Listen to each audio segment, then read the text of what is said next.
In today's show, we discuss psychic detectives.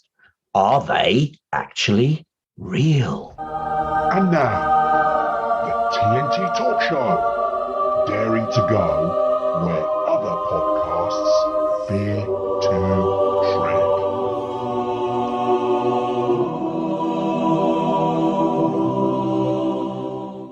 Hello, I'm Tony Fasulo, and I share the stage with my esteemed friend and colleague, Tayo Boya. Tayo, hello, my friend, once again. I hope you're keeping safe and well.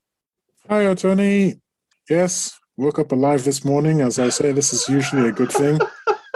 even though I then contradict myself and say the lucky ones die first. So, as I've always said, I'm a Gemini. I hold contradictory ideas all the time. You're just going to have to live with it, I'm afraid. Hello, world. Hey, at least you said hello. Well, now that you're not pestering me too, I don't have to be quite so obstreperous. Brilliant, brilliant. Anyway, let's move on with our subject for today. Psychic detectives, are they real? Do you want to kick things off? Okay. It's not my topic, but fair enough. I know, but I want you to say your piece first. Yes, I was shocked this morning when you said you didn't believe in psychic detectives. And I am not really certain how anyone can not believe in psychic detectives because they have solved and helped to solve so many crimes. I mean, I believe in facts and evidence. I've always said I believe in facts and evidence. It doesn't matter what it is. If there are facts and there is evidence, you've got to take the open-minded approach. Yeah. But to just, I don't know. I'm flabbergasted, and I can't help saying I'm really looking forward to hearing what your take on this is. How do you explain some of these cases I've got lined up for you? I mean, yeah, I'd love to hear your examples of it actually being true. You see, I'm actually an advocate of our minds being able to, because we have more powers than we actually realize. We've got some more abilities than we realize. And our senses are not just limited to the five senses that we are aware of. We have more, like not a sixth sense, but something similar. So I'm all for having these additional abilities, but I'm not convinced, because I haven't seen proper evidence for the psychic detectives to be a truthful thing. That's where I'm coming from. Well, first of all, there's a series called Psychic Investigators. Yeah. And as of last year, they were in series 2. Mm-hmm. And anyone who doesn't believe in these in psychic detectives, I should really go and watch the series because it's episode after episode of egregious cases of psychics helping the police. And what is interesting about psychic detectives, and one reason I like mentioning psychic detectives, is that they work with the police. Sometimes the police are so skeptical that they put up barriers and they don't tell these psychics things. You know, the very first time a police department works with a psychic, it's more than likely that they don't believe it. They don't believe in it, and they don't believe the psychic. Yeah. And obviously to be careful, because the psychic might be the actual perpetrator. So they have to be careful. So they hold back information. Okay. But then they're shocked when the psychic tells them the information they're holding back. Such as? Well, in this case of this particular Amy Saint, now I would pronounce this Laurent because it's Laurent, and that's French, isn't it? It's Laurent. But here in America, well, not here, there in America, they say Saint Laurent, which to my ears is like really uncouth. But then again, they are Americans, so what do you expect? Go on. Sorry, I got to finish laughing, man. Okay. I know it's my joke, but it was ridiculously funny, I think. Never mind. I didn't think it was that funny, but okay. Don't set me off, man. Okay. So,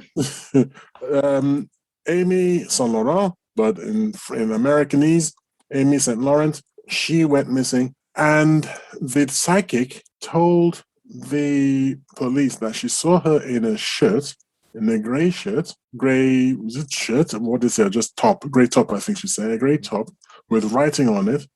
And this was what the writing said. Now, from the people who saw her last, the police did not actually have a description of that because she was in an overcoat or jacket or something. So they didn't have that description. When they found the body, guess what she was wearing? Because the jacket had been taken off. A grey top with writing on it, and the writing was what the psychic said. To word for word. Word for word, what she said. Okay. Now, that's a police case, okay? That's in the police records. So straight Please, away... could you share that record? Because... I can't share the record. I can share the video. Okay. That's fine. Please share the video. You do have to understand that those programs, these programs, because I know you so well, I can imagine, I can forecast what your objections are going to be. Go on then. These programs, it's great. This particular series interviews the actual police officers. They're not, and the actual psychics and the actual family members. Right. So a police officer looks at the camera and says, "This is what happened," and not just one police officer. This was the lead investigator, but there were two other investigators on this particular case. This is, by the way, for everyone's sake, this is season 2, episode 2, Psychic Investigators, season 2, episode 2, and this is the one about we've got Amy St. Laurent in it. And when all three of them are telling you the same thing, it's a bit of a stretch to say that everybody is lying. Yeah, I don't know why they would, but there we go. The reason why I'm skeptical is the way that a lot of psychic detectives purport to come up with answers, because the shows at the end of the day are to get an audience. They're there to get people to tune in. So they're going to put in the descriptions of the rare occasions that the psychic detectives may have been correct. But what we need to see, it has to be an independent test to show that these psychic detectives also get many, many, many instances completely wrong. I don't think you're right at all. So you're saying to me that these psychic detectives, every time they're asked, they're pretty much correct? Or I'm not saying that. I'm not saying that at all. I'm not saying that at all. I don't need that to be the case. What I need there to be is one case that can't be explained. And this is, I mean, instead of one case, I've got 2 seasons of cases that you can't explain. It's too much. You don't know what happened to this woman. She just disappeared. This is Amy St. Laurent. She went to a nightclub. Yeah. She was with someone. Yeah. She left this person's side and wandered off into the crowd, and they never saw her again. And that's what they had to go on. That's it. And they ended up finding her body in a grave in the middle of a forest. Okay. Let me just say something, right? I mean, come on, man. Right. Let me give you some figures. Okay. Just think about this logically. When someone goes missing for a period of time, you have a 50% chance they're going to be dead or alive. Yes? I don't know. Go on. Well, they are, aren't they? 50-50. You've got. It's not 50-50. If most people who go missing don't die, because most of them are runaways, then it's not 50-50, is it? I mean, out of 100, if 70 are runaways, no, not even 70. If 92 are runaways and only 8 have met with what do the coroners call it, misadventure, then it's an 8% chance. No, it's not 50-50 at all. Okay. But the show, you see, you're using the psychic detectives as your basis of corroborating that psychic detectives are indeed correct. The show has to cherry pick the bits that are, oh, that's interesting, and can't be explained for whatever reason, and put that in front of center of the show. That's the whole point of the show, to show these psychic detectives in action in order for the audience to watch it. I want to see their hit rate.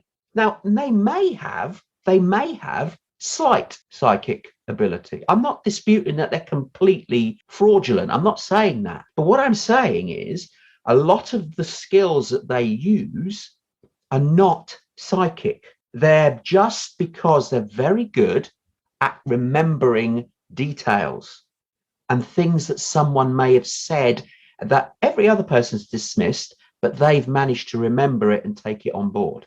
Mythically, Sherlock Holmes was like, how did he work all this stuff out? Because he had in his stories, he had such a fantastic brain at remembering little details. And a lot of these psychic detectives haven't got any paranormal abilities. They've just got very acute talents at remembering minute details and hearing and keeping on board information that they are exposed to. That doesn't make them psychic. That just makes them very clever and able to solve a number of crimes that the average police officer will miss.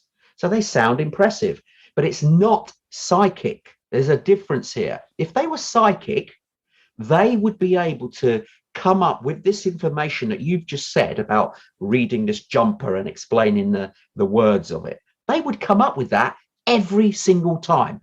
It wouldn't be a skill that you turn on and off. You'd have it, but because they show the show, it makes it sound like these psychic detectives, oh, wow, they're amazing, they're brilliant. But they don't. The majority of the time, they get it wrong. So what's happened there then? Do you see what I mean? I have no idea. I have no idea how you've arrived at many of those conclusions that you've said. First of all, do you actually watch any of these shows? I have seen a couple in the past, yes. Okay. So in this particular case, the woman went missing. The detective was driving. I think it was the day after she went missing. He was driving somewhere, and he heard the psychic on the radio because she had a radio show and she was helping people deal with their issues on the radio.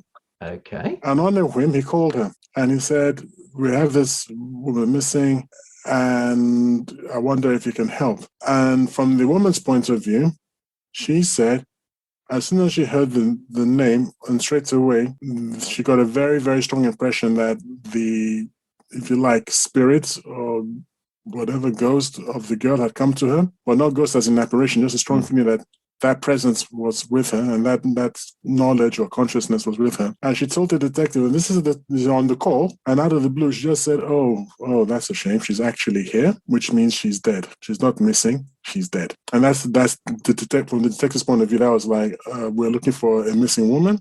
And I just heard from the psychic, sorry, she's dead. And then I forget the exact sequence, but I'm going to post it anyway, and people can follow this for themselves. And then the next thing is that she came up with the name Jeff. She said, according to Amy's presence, whatever it is, Jeff killed me. And she was able to say Jeff. Now, the police had interviewed the people who had seen her last, and they had heard from bouncers that she had gone off with a Jeff. So she was confirming to the police what they knew, that she had gone with somebody that they called Jeff. In fact, they had interviewed Jeff and let him go because there was no reason to hold him. And she has just said all this on the phone, first time that she's been contacted. Now, I'm not prepared to, I don't like people who come along and make silly excuses. That's a coincidence. It's not a coincidence. You don't just pick out the name Jeff without reason. I mean, is anybody suggesting she was at the police station and she happened to be all fey with the case or anything? It's like, just out of the blue, the guy's still on the phone with her, making first contact. And she said two things which are right, which turned out, by the way, to be right. Because at that point, they don't even know. At that point, she could have been talking nonsense, and Amy could just have shown up, with a bad hangover and a shamed look on her face. At that point, they had no idea.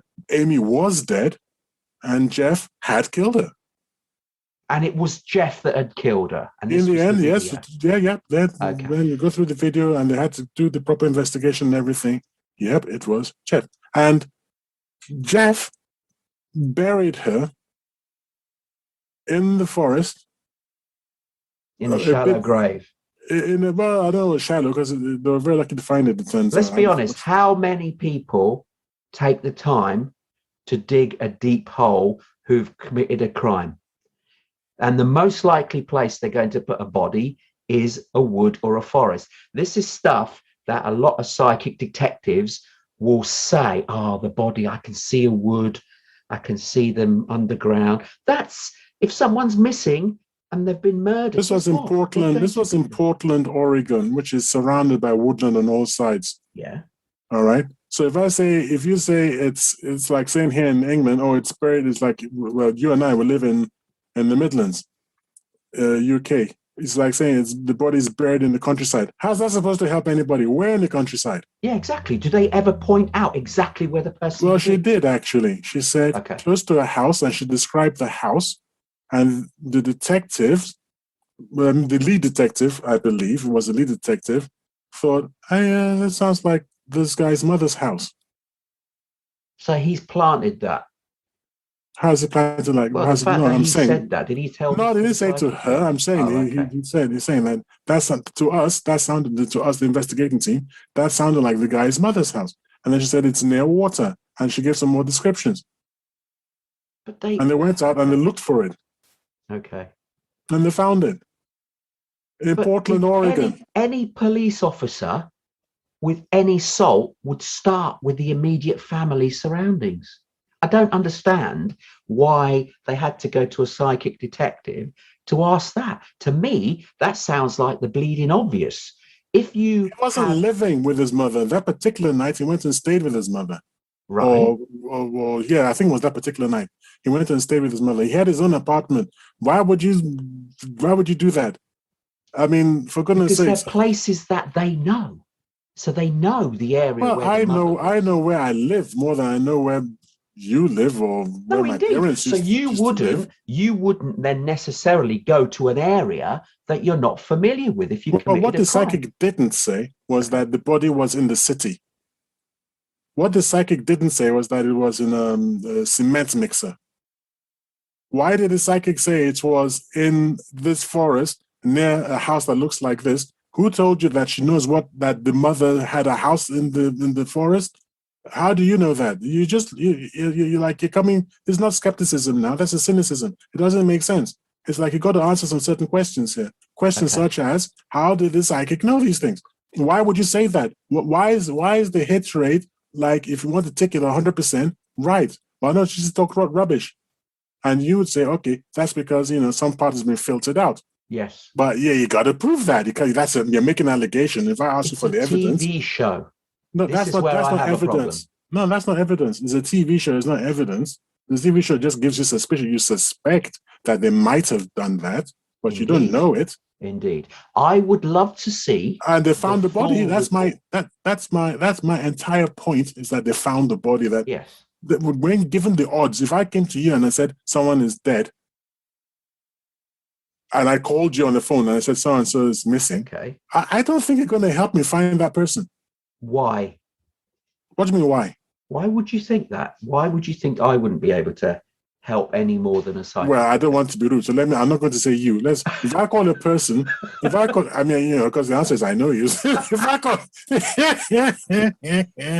call a person I say, especially a stranger, by the way, someone I've heard on the radio, you and I on the radio, someone calls us up. I mean, look, if someone calls me up, all right, so this, I'm a numpty, I don't mind saying so. Someone calls me up and says, someone's gone missing, what do you know about it? My answer is flipping nothing, don't bother me, bye-bye. Mm-hmm. That's my answer. I don't start saying, oh, you know what, she's dead. Oh, do you know what? She said somebody called Jeff killed her. So how would I know that? I don't know. I'm not convinced that the psychic detective, I'd love to see the evidence of this, and I'd love to see the one that you purport to say. I mean, I will put my hands up and I go, you know what? You're right. Okay.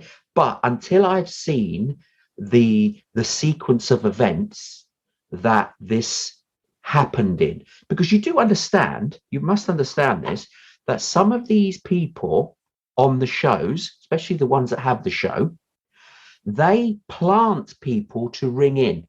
You know that, don't you? So you're saying the detective was planted to ring in? No, I'm saying that you said that that person why did that person ring her show at a convenient time to ask a question, got on air, and the psychic happened to say, oh, yes, it's Okay. Jeff. Right. So first of all, he didn't ring her on. First of all, he did not ring her on air. Okay. Who rang her on air? People were ringing on, speaking to her on air. He heard her, and when he got back to the office, he decided to call her. She wasn't on air by the time he called her. Right. She was off air by that time. But then after the discussion, he rang her. She told him this What discussion? The first time. You said that he then rang her to book her to come in, and then what? Not to book her to come in. He got back to the office, and then he called her after the show, and he said, I'm detective, blah, blah, blah, and I'm investigating the case of this woman who's gone missing. And on the phone, at that very point in time, she got the impression, she said, oh, sorry, she's here, which means she's dead. So she volunteered that before the She volunteered two things straight away. She's dead, and somebody called Jeff killed her. Okay, that's interesting. Okay, if that is true, that is interesting because she's unsolicited without any prompting, and he's telling the truth that this is all he said to her. She then volunteered it out the blue, and she said that. Now, if that is the case, then that is impressive. I take that back. However, I'm still not convinced that the police officer didn't give her more information, or she asked for more information, and he maybe gave her a little bit more than what he's saying he gave her, and she was able to then come forward with some suggestions like this. I'm not totally taking it all on face value, purely because these programs are, how can I say, they're geared to make it sound incredible to attract the audience of people that go, wow, that's impressive. Because I've seen other reports of psychic detectives that look fantastic on the surface. When you then go and look at the data that they've produced objectively, they're no better than you and I in terms of proving. There have been so many examples of psychic detectives leading the detectives and the police completely astray because they've got it totally wrong. So why is that? So this is what I'm saying here. If someone has this ability, it doesn't just tune in and out. You either have it or you don't. So why on so many instances do these detectives look, these psychics, my apologies, look so good? I mean, if I did you a video of me playing golf, for instance, right, you would think I'd be a pro player because 1 in 5 shots, I hit a sweet shot that goes ping down the fairway, straight as an arrow. And if I videoed that, I could come up with a compilation of many shots that you think, wow, Tony's a pro golfer. These videos he's showing me, he's pinging those shots, 200 yards down the fairway in a straight line. But if you were to see me in the flesh, you'd think, oh my goodness me, this guy's rubbish, because 4 out of 5 shots are bing, bing, skewed to the right, skewed to the left, hit the ground. So the shows I always take with a pinch of salt because it's for TV. I'd need to see the reports up front, what was said, by whom, when, and the usefulness of it before I'm fully convinced. That's my point of view. So in this case, what we have here is a disagreement of what we're discussing. I get your point, but I dismiss it. I'm not trying to make the point that I'm not trying to say that all psychic detectives are right all the time. That's not even what I'm trying to do. I thought we were discussing whether psychic detectives can be right at all, whether there's such a thing as psychic ability. Okay. So must the ability, like your golf ability, must it be on and 100% accurate? You're demanding that it should be 100% accurate all the time. Anybody's ability in anything is 100% all the time. Ronnie O'Sullivan still misses shots, and he's I suppose he's the greatest snooker player that's ever lived. Yeah. Now, the point is nobody's 100% in everything all the time, but to counter cynicism or skepticism. I just need to show, that's what I said, that there's just one case that can't be explained. And that one case, I mean, and rather than one case, I've got dozens of cases that can't be explained. From the same psychic. No, not from the same psychic, from different psychics. Well, that doesn't make that anyone could be lucky, could they not? What do you mean by this? This doesn't make any sense. When you say someone is going to be lucky, it mathematically doesn't make any sense, man. The odds of just finding somebody somewhere in a forest in Oregon, it's ridiculous. I mean, you can win the lottery every day for a year and have better odds. Okay. It doesn't. Your point here doesn't. What I'm saying is, it offends my logic, man. Offends mathematics. Okay. You can't say she was lucky. She was lucky to just say Jeff. Okay. What kind of luck is that? Right. Okay. Let's go back a bit. Let's reel it back a bit. Do you believe, therefore, if someone was killed in the States, okay, what's the chances of that being somebody that the person knows or doesn't know? What is the probability there, first of all? What do you mean the person knows or doesn't know? Most crimes where someone is killed, the perpetrator was known to the victim. Okay, so those are facts. Yeah, the highest probability is that. Secondly, when someone is killed, the likeliest place a killer would put the body is in a wooded area. That is just facts. It's just those facts hold true. What about the sea? The sea is very rare, okay? Because how do you know the sea is very rare? Where are you getting that data from? Because most of these figures come from the US. The US is mostly a landmass. You've only got seas at the edges. Okay, why not in a quarry? Why not in a deep water source? I mean, a lot of bodies I've heard of were wrapped in tarpaulin and thrown into a lake. Most of those are done by mafia. That's slightly different. I've also murderers. I know a lot of murderers who dump, especially women. Unfortunately, I hope you don't personally know a lot of murderers. I know of a lot of murderers who dumped them. I know a lot of murderers who dispose of them in their cars and try to burn the car or something. So no. But those I want to know where you're getting your. I think you made up that. I think you made up that stat. You'll find that the police or freezers. People end up in freezers. Yeah, but they're found. Do you see what I'm saying? They're not asking psychic detectives to say, "Oh, by the way, the psychic has said." I'd like to see examples of the psychic saying, "Do you know what? They're not buried. They've been put in a freezer." I'd love to see that. I'd love to hear evidence of that example. Or is there a common pattern here where they said there was a married? Case of 2003. 2003. There was the case of Maria Scott. And this is from his website called top10s.net. Tens, unfortunately, is misspelled. It's TOPTENZ. So that's, what was it? Tango Oscar Papa, Tango Echo November Zulu .net. Okay. And it goes top 10 shocking. Yeah, exactly.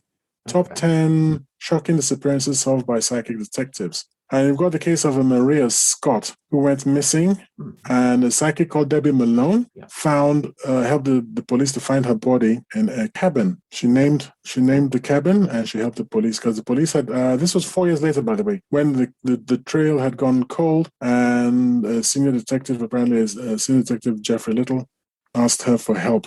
So 4 years after the murder, this is in Australia, by the way, not in America. Okay. 4 years after the murder, she helped the police find the body of Maria in a cabin. Okay. Yes, exactly. Okay, so no more of this. Everybody shows up in the woods, and even if I did say the woods, there are woods near me where I live here in Northampton. Even if I said the woods, I mean, it's such a wide area. How are you? Do you need something a little bit more specific than that? She had to give better directions and just say it's in a wood. It's like, well, there's a lot of wood. Like where? So no, I reject your objection. I don't think that's a reasonable objection. It's like, to me, it's a slam dunk. It's a win because you just very specifically. I mean, I'm particularly Oregon, particularly such a heavily forested, a heavily wooded area. It could be anywhere, but to mention the house, to mention the house like that, and to have people be able to say, okay, oh, I know what she's talking about. Several times in all these psychic detectives, many a time the psychic themselves don't actually even know what they're even talking about. So they're a conduit, effectively, from. They are a conduit, and I've often wondered why. Because for me, I believe in reincarnation, as you know, and for me, one of the things which disturbs me about this is, why isn't there just greater clarity? Now, okay, if you are attacked and knocked unconscious and driven into the woods by your attacker, who, in this particular case, then sexually molested her, which is my way of using a four-letter word that begins with R, but I don't want to make this episode adult themed. Yeah. Right? So he sexually molested her, and then he shot her twice in the head. She might not actually know where she is. Do you see? Which implies that after passing, she was still unable to locate exactly where she was. She had a general idea because she did say something about the house, but maybe she just noticed the house while she was in the car. So for me, these are questions that I'm interested in. Is that taking it that the psychic is telling the truth and she really did communicate somehow with this dead person? Why isn't it just better communication? Why isn't there not just the first name, but the surname? Or did she not know the surname because she met him at the club and went off with? I mean, I don't know how women do this. It's so dangerous. You meet someone at the club and you go off with them in the middle of the night. I'm not surprised you ended up dead. It's like, what the hell is the matter with you, man? Why do women do this? I don't know. I'm a strapping lad. Well, I used to be. I'm an old man now. I wouldn't jump in with a bunch of people I just met and go off with them in the middle of the night. I wouldn't. Yeah. So maybe she didn't know his name. Maybe all she knew, she just knew him was Jeff. And she was in the car and she didn't know exactly where she was. She said, well, I'm in the woods and I went past his house. So maybe from that point of view, that might even help buttress the points. But in other cases, I've often wondered why it's got to be so vague, when I would have thought it could be just really crystal clear. Look, this is what happened. This is who attacked me, and this is where this is how I ended up. But the series is amazing. There's another case, the psychic investigators. There was another case where a man said he'd taken his wife and dropped her off at the mall. Yeah.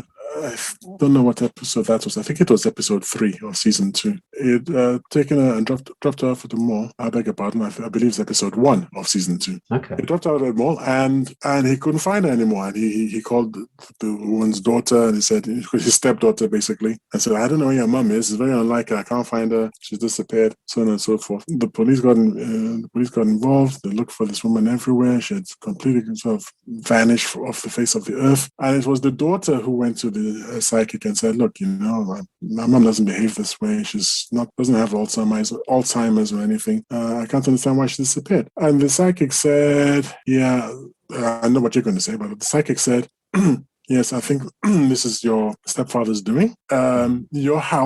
Your mother's house is in foreclosure, and he's been letting himself, into her account and using her money, and he's borrowed money against the house. And she found out, and he killed her. And then she went to the police and said, "I've just been to a psychic, and this is what the psychic said." So the police pulled up the records and went to the house and looked up the records of the house, and the house was in foreclosure. And the daughter had no idea of this, and neither had the woman. And the police went looking in that general direction until she said, the psychic said this.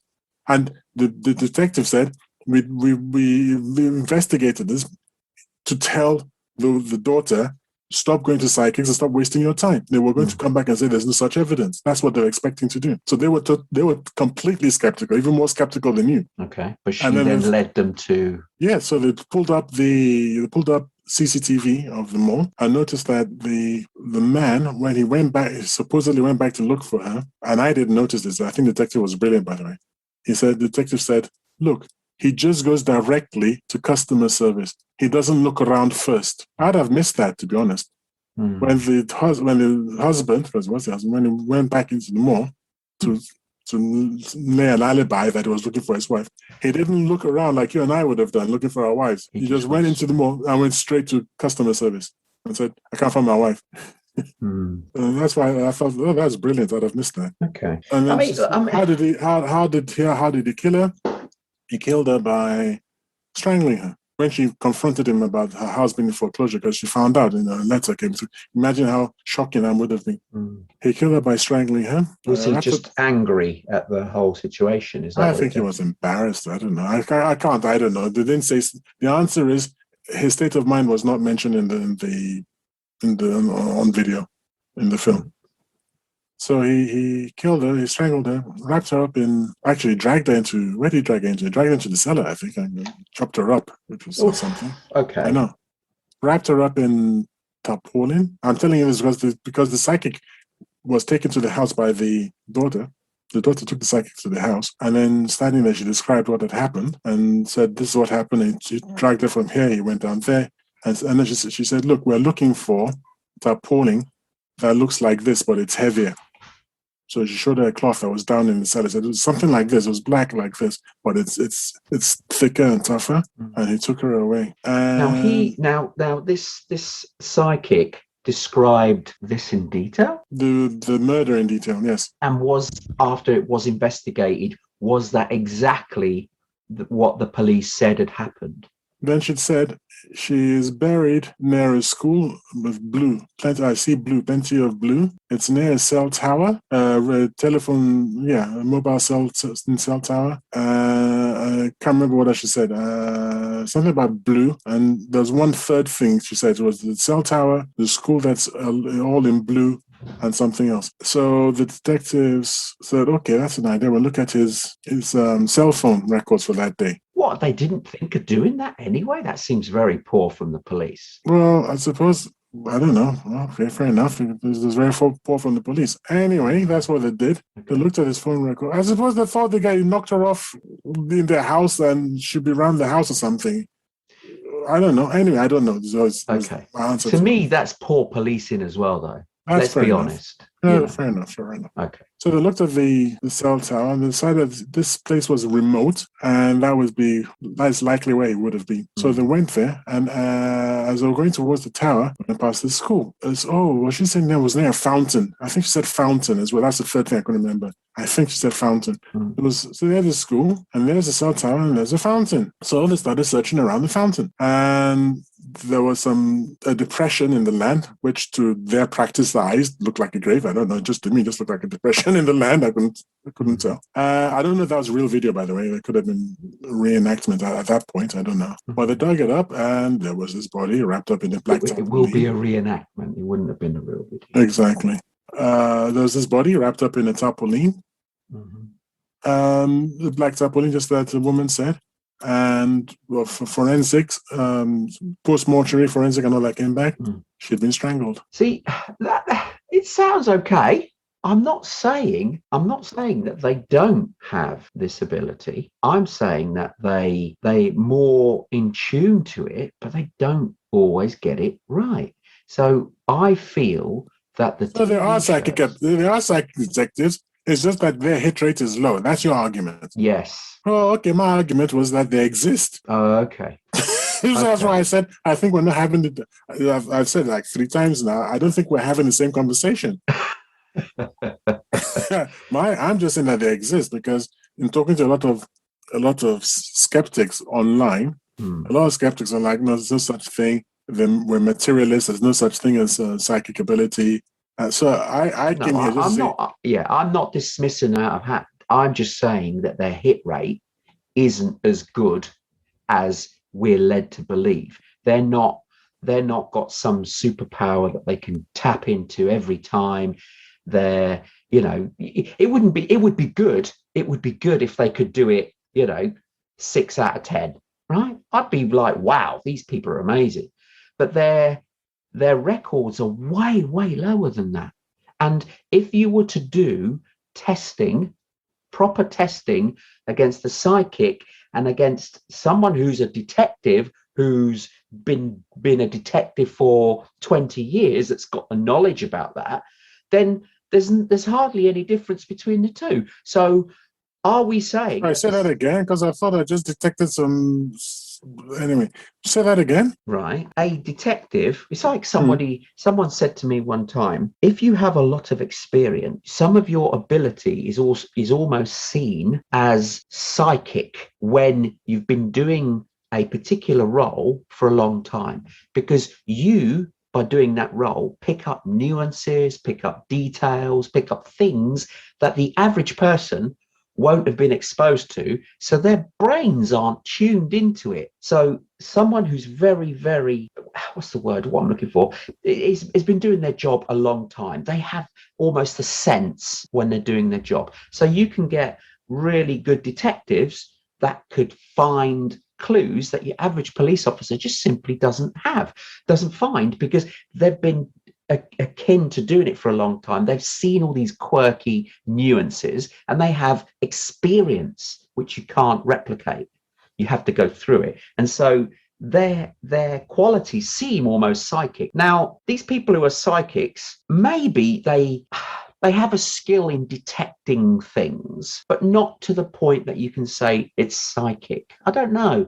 Maybe they do have the odd vision. Maybe they do have a little bit of sixth sense, but not to the point that makes them a reliable source. Let's put it that way.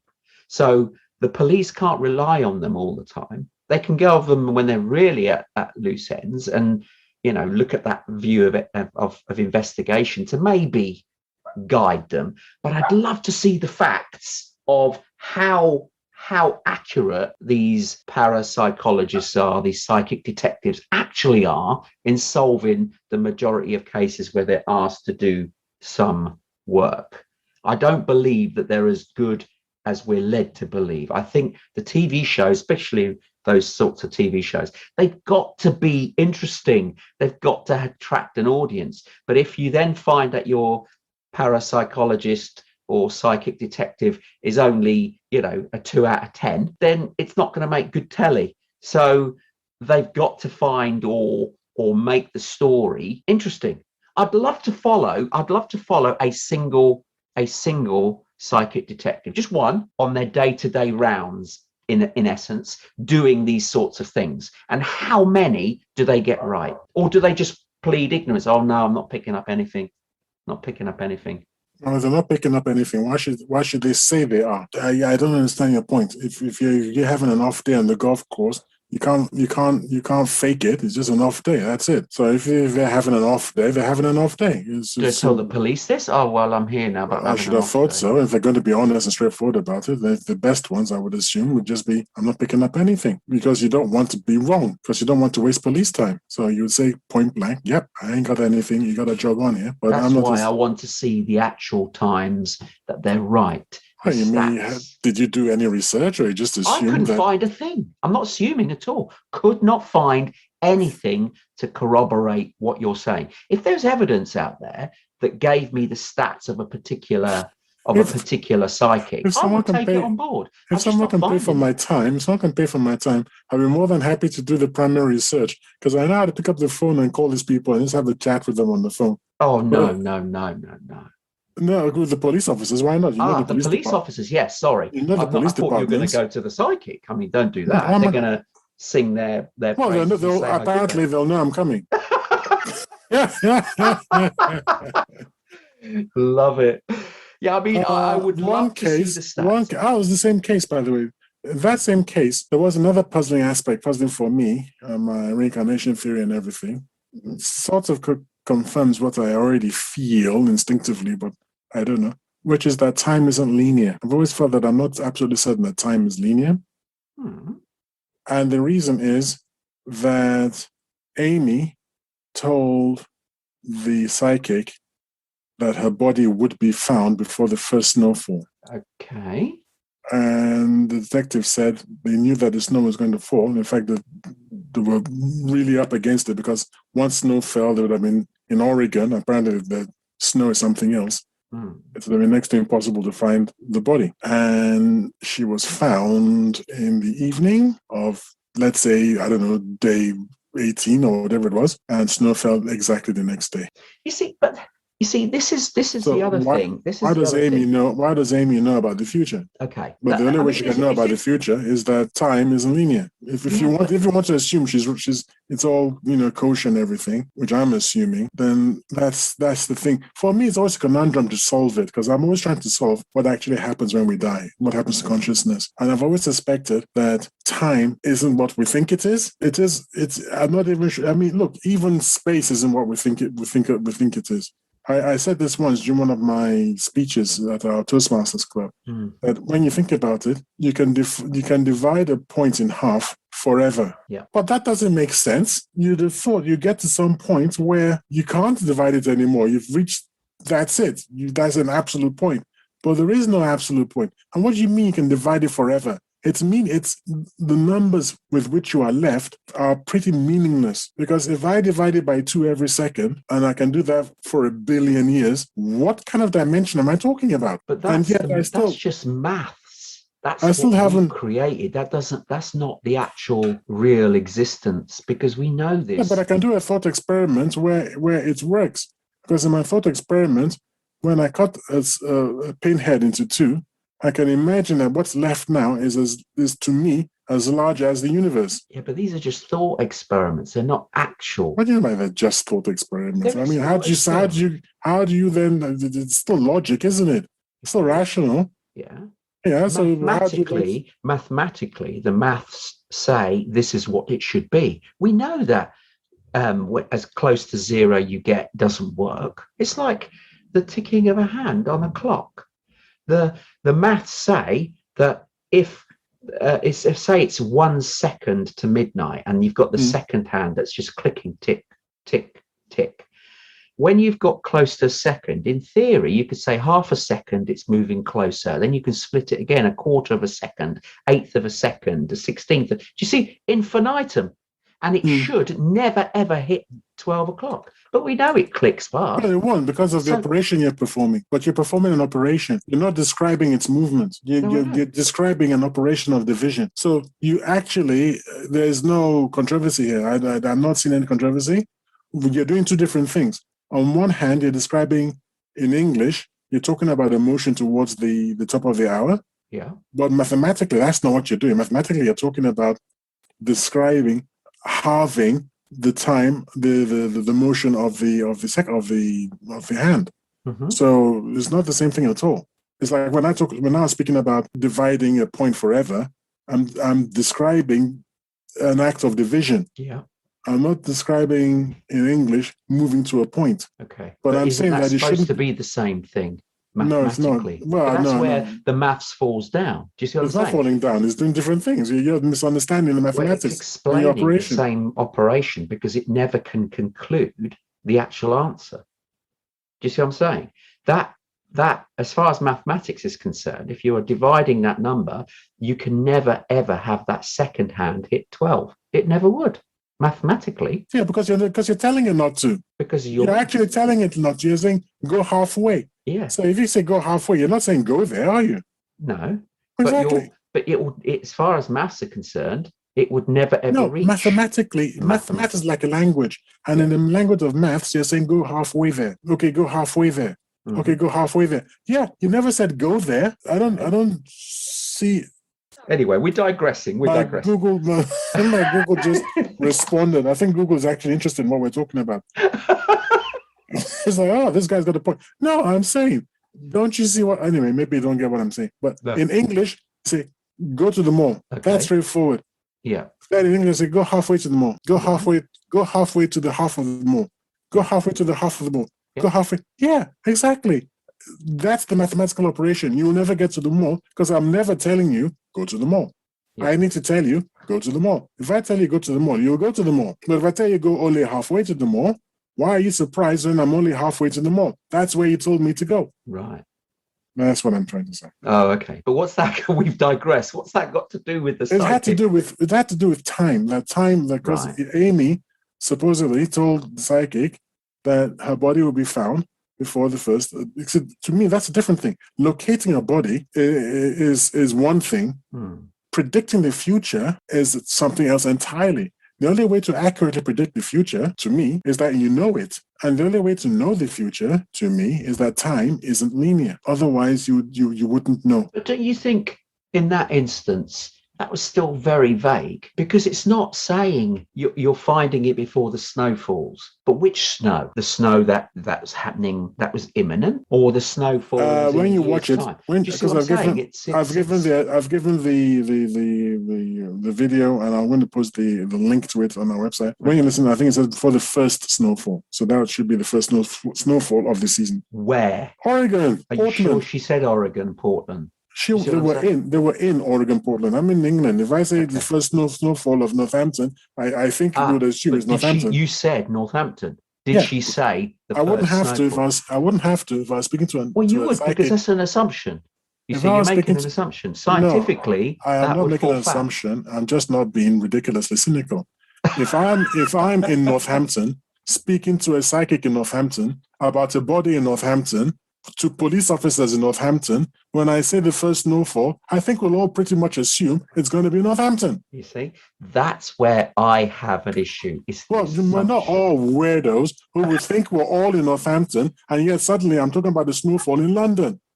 That's just like kind of weird. But you see what I'm saying? No, I don't. It's ridiculous. It's ridiculous. No, hold on. The psychic's not in here in time and space. They're picking up stuff. Hey, what? The psychic, if they're picking up information, that information is not in our dimension, our time and space. If they truly are picking up this information, it's not in our understanding. It's not our timeline, our time and space.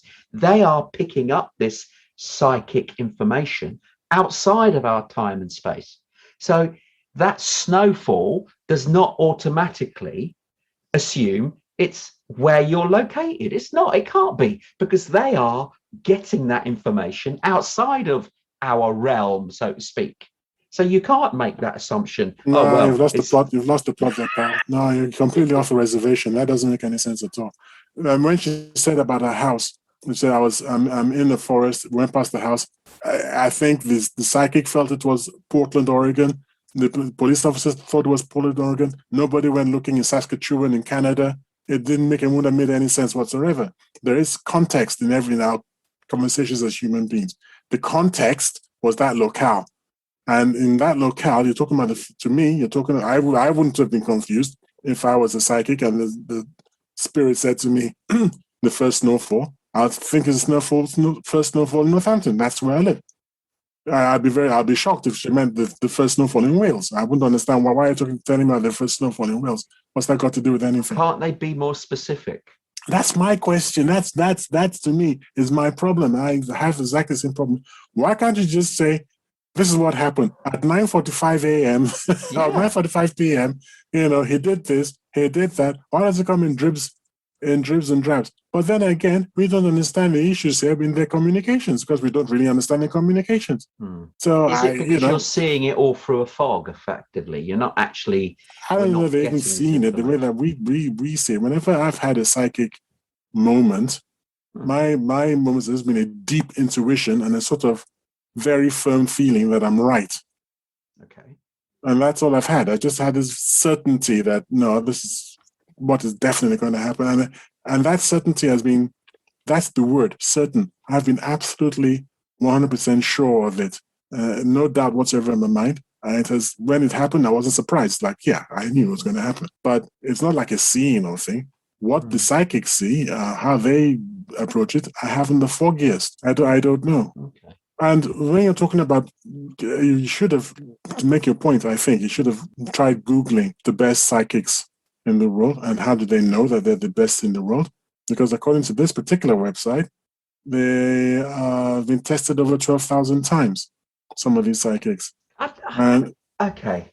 And in the vast majority of the cases, they are right. So statistically, they're doing better than the average. That's how we know in statistics. There's a standard deviation or several standard deviations away from the better than the average. And I think even James Randall did something like that, didn't he? James Rand, who's got this $1 million prize that still hasn't been claimed. So that's what I also have an issue with.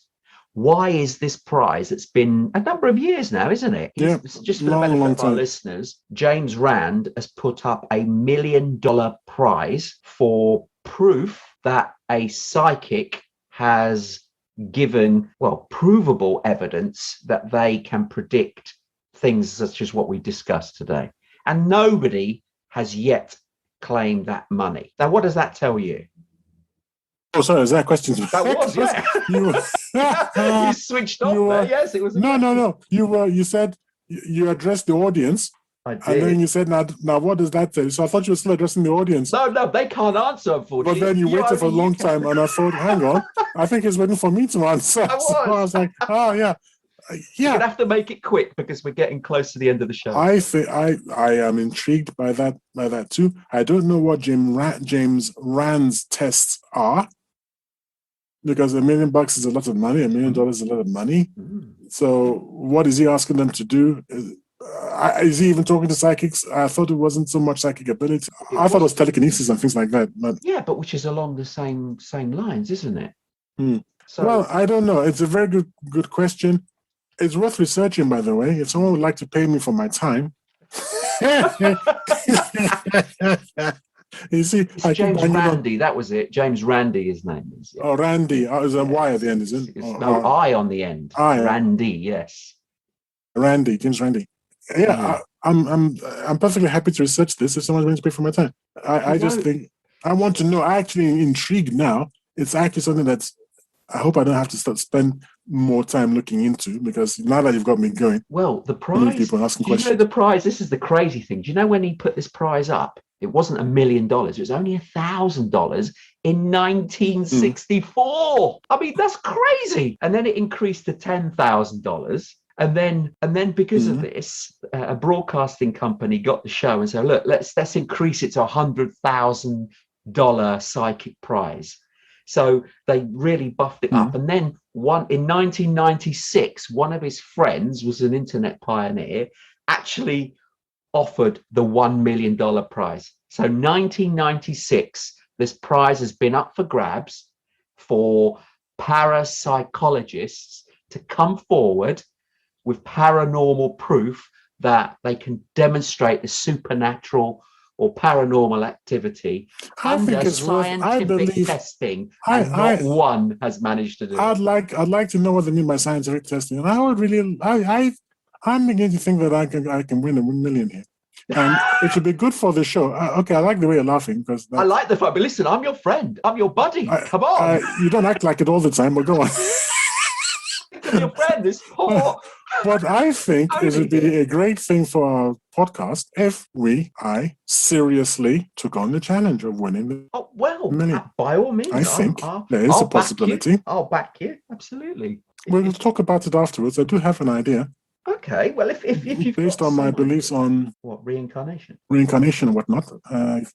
Yes, based on my beliefs on reincarnation, I believe that it will be possible under certain circumstances to contact the other side, if you like, under certain circumstances which are allowed, because it's a game. You're not allowed to spoil the game. You can't actually prove the other side, because if you did, that would spoil the game, wouldn't it? If everybody knew it was just a game, that's it. We spoiled it. I'm reminded of, I believe it was Arthur C. Clarke. I believe it was. It could have been Isaac Asimov. Someone like that wrote a short story years and years and years ago. I read it as a small boy. I was a very, very young teenager. And I read this short story about someone who was contacted, a computer program was contacted by a Buddhist sect, and they wanted him to map out the stars in the sky and to assign them names, because if they could assign the names to all the visible stars, the universe would come to an end, and they were offering him a lot of money. So the computer programmer took the money, he wrote the program, and when he succeeded and he gave them the names, he printed it out, he looked up, and then the stars started winking out because it was the end of the universe.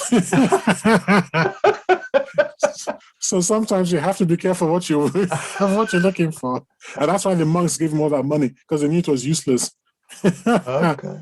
So if I get the $1 million, but in doing so, I prove that this is a VR game basically, and that means that we've come to the end of the game because it's been proven. I'm not going to get to spend the $1 million, am I?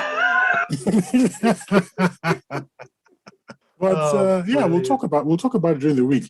It is actually an intriguing possibility. And then, because we tell people this is what we're doing, we map out a good strategy. Yeah. We'll talk about it afterwards, but I'm going to keep this bit in. We'll Because take it offline, but not for our I hope people will be intrigued and like, did you guys ever? I think there's an opportunity here. Okay. Well, we can take that offline for sure. But unfortunately, we've now reached the end of the show for another week.